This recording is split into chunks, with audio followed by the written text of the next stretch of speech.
dinas di luar kota. Jadi ibu langsung saja, nama ibu Francisca Celestina Natasio Jimenez, bisa dipanggil ibu Siska ya. Ibu siapa? Ibu Siska. Ya, terima kasih. Dan ibu pun baru mengenal anak-anak nih yang ada 40 lebih ya. Ibu langsung absen deh ya. Iya, ini langsung. Anggela Yosi. Oh, yang pindah tadi ya? Oh iya. Blandina Dahlia. Hadir Bu.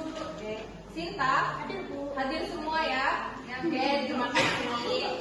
Kita langsung saja. Ibu mau anak-anak berdiri dong. Kita mau membakar semangat. Berdiri ya semuanya. Biar melintasi padang hijau membentang. Yesus besertamu. Daki gunung yang tinggi. Melintasi padang hijau membentang. Yesus besertamu. Dikatakan kau ada. Kau ada.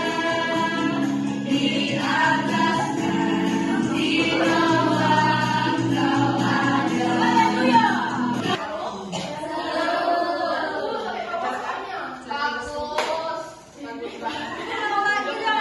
Oke, seperti yang anak-anak ketahui, ini kan kelas 8 ya, aku sudah tahu lah nih kan kayak misalnya sakramen itu ada berapa sih dalam keadaan Katolik? Coba sebutkan. Pertama, ada 3 kan sakramen inisiasi apa saja?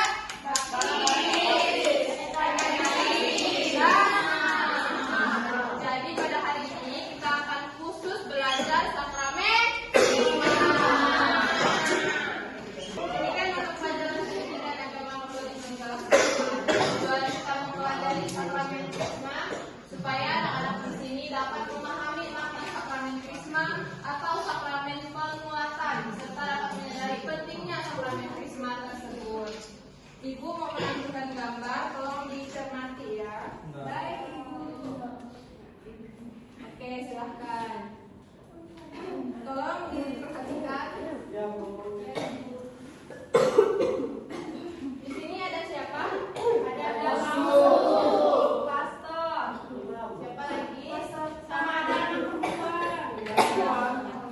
Pakai masker. Ini tuh kayaknya di taman COVID ya. Oke, aku mau jelasin ya. Sakramen penguatan atau Krisma. Sakramen penguatan adalah sakramen kedewasaan, pemantapan. Dengan menerima sakramen ini, orang yang sudah dewasa dalam iman. Sakramen penguatan atau biasa disebut sakramen apa? Krisma. Adalah sakramen yang memberi Roh Kudus nih, supaya mengakarkan anak-anak kita semua Katolik agar lebih kuat dalam persekutuan menjadi anak-anak Allah. Menggabungkan kita lebih erat dengan Kristus, memperkuat hubungan kita dengan gereja. Ibu mau menampilkan video, tolong dicermati ya.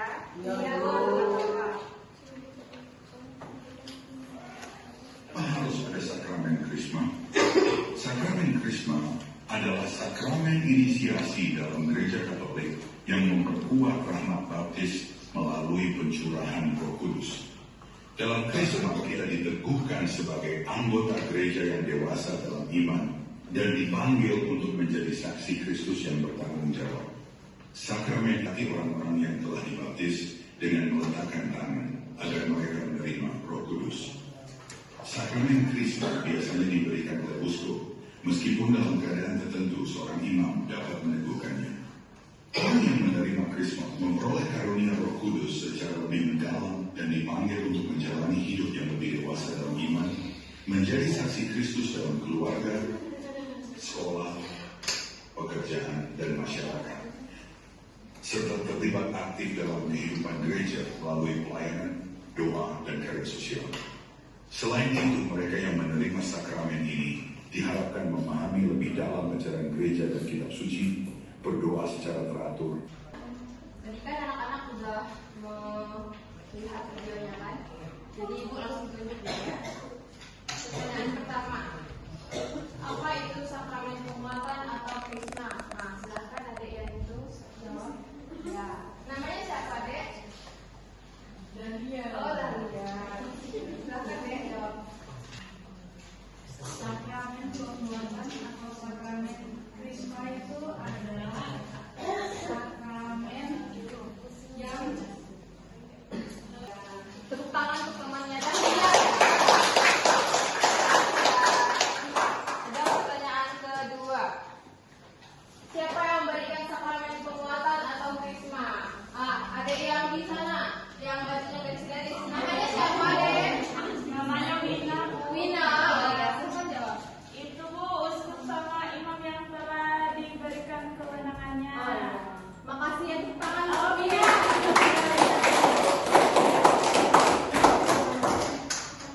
Ada pertanyaan ketiga. Sudahkah semua peserta didik di kelas ini menerima sakramen penguatan atau krisma? Belum. Jadi nanti kalau udah mau menerimanya benar-benar mempersiapkan diri ya. Oke.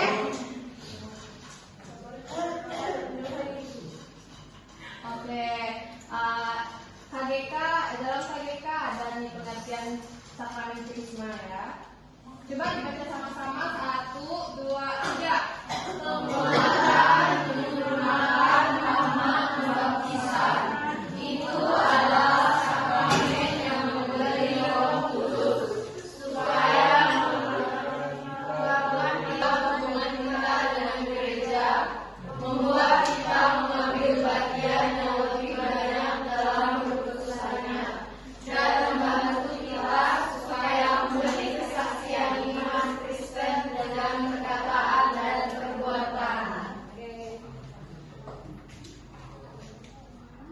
Ada juga dalam kitab suci. Ibu tunjuk lagi ya yang maju ke depan dibaca. Ya, silakan Sonia dibaca.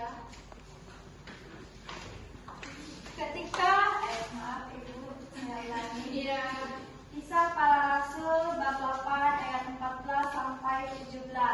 Ketika rasul-rasul di Yerusalem mendengar bahwa tanah Samaria telah menerima firman Allah, mereka mengutus Petrus dan Yohanes ke situ. Kemudian keduanya menumpangkan tangan di atas mereka. Lalu mereka menerima Roh Kudus. Oke, silakan duduk deh. Terima kasih tepuk tangan untuk Sonia.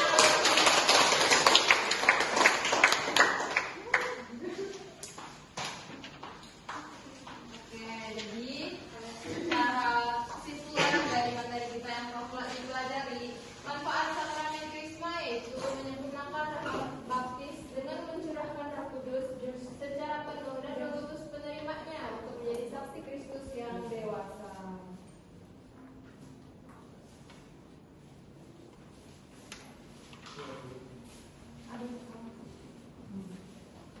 Dalam video yang telah ditonton tadi, ada 2 pertanyaan.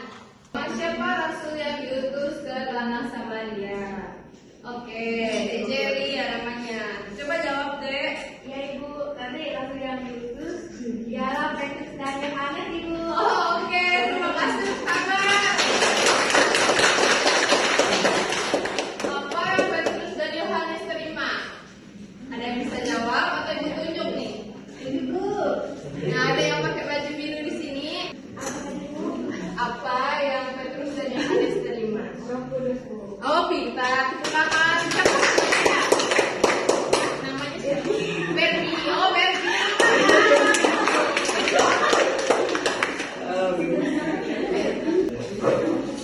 Ibu ada tugas refleksi ini. Ibu tidak memberatkan anak-anak di sini, tapi Ibu hanya memberikan tugas refleksi. Ini tuh tugas dari diri sendiri biar anak-anak nggak merasa terbebani gitu kan. Jadi Ibu mau anak-anak ini siapkan kertas 1 lembar. Terus nanti itu apa sih yang didapat dari materi hari ini? Tadi materinya apa sih? Ya benar. Jadi nanti anak-anak tulis di buku selembar, di kertas selembar itu apa materinya. Misalnya kayak sakramen krisma kan. Jadi kita dapatkan ini. Nah, setelah itu nanti Ibu akan memberikan waktu untuk anak-anak selama 5 menit, jalannya cukup ya, untuk menuliskan refleksi mengenai materi hari ini yang didapatkan. Oke? Oke. Nanti Ibu akan tunjuk setelah 5 menit tersebut. Oke? Oke. Silakan.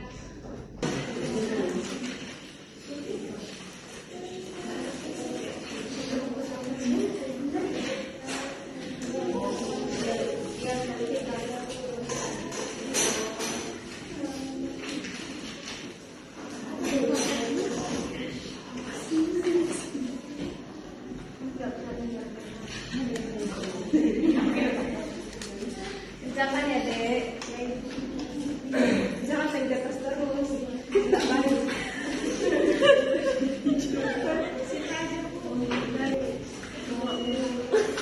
Jadi, Ibu hukum loh ya.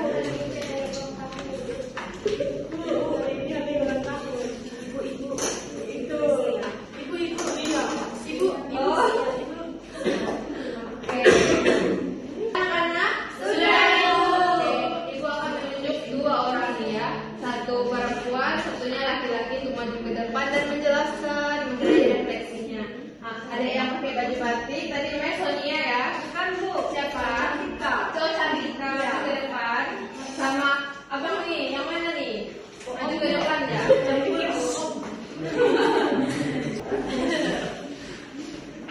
Nah, siapa yang dulu nih? Terserah lah kalian. Pastikan apa yang didapatkan dari materi hari ini, yaitu tentang sakramen Krisma. Nah, dari pembelajaran hari ini yang saya dapatkan di mana Krisma ini adalah bukan sebuah sih ya Bu, tapi bentuk penguatan iman kita sebagai orang Katolik dan untuk mendewasakan kita untuk lemah dalam iman. Bu, oke. Terima kasih. Untuk Kalma dan untuk Cantika, silakan kepada abang ini siapa namanya, Bang? Pragus. Pragus, silakan. Baik Ibu, materi yang saya dapat hari ini adalah tentang sakramen Krisma, di mana sakramen Krisma ini diberikan oleh uskup kepada umatnya melalui penyumpangan tangan kepada umatnya di dahi, itu diberikan untuk menyempurnakan sakramen baptisan. Oke, semua jawabannya sempurna ya. Terima kasih banyak ya. Kita silakan kembali ke yang telah didengarkan ya. Bahwa anak-anak di sini kan semuanya belum menerima sakramen Krisma atau sakramen penguatan ya. Jadi jika kita memang akan menerimanya, maka akan penuh persiapan. Tadi tuh siapa yang akan memberikan sakramen Krisma? Uskup di gereja kan? Iya. Oke, kita udah di penghujung waktu nih. Kita langsung saja ya. Untuk mengakhiri pertemuan ini, Ibu akan menunjuk salah satu lagi untuk memimpin doa penutup. Siapa yang mau atau mau ditunjuk? Ibu tunjuk ya. Silakan kepada adik yang ini maju ke depan untuk doa penutup. Ayo ada yang maju. Siapa namanya? Tiara. Oke. Untuk menutup doa penutup. Semuanya bersikap positif ya. Teman-teman, sebelum kita pulang, marilah kita tandai dengan tanda kemenangan Kristus. Dalam nama Bapa, Putra, dan Roh Kudus. Amin. Ya Tuhan, terima kasih atas berkat dan penyertaan-Mu pada pembelajaran hari ini. Semoga kiranya pembelajaran hari ini berguna bagi masa depan kami. Demi Kristus sebagai Tuhan kita kami. Amin.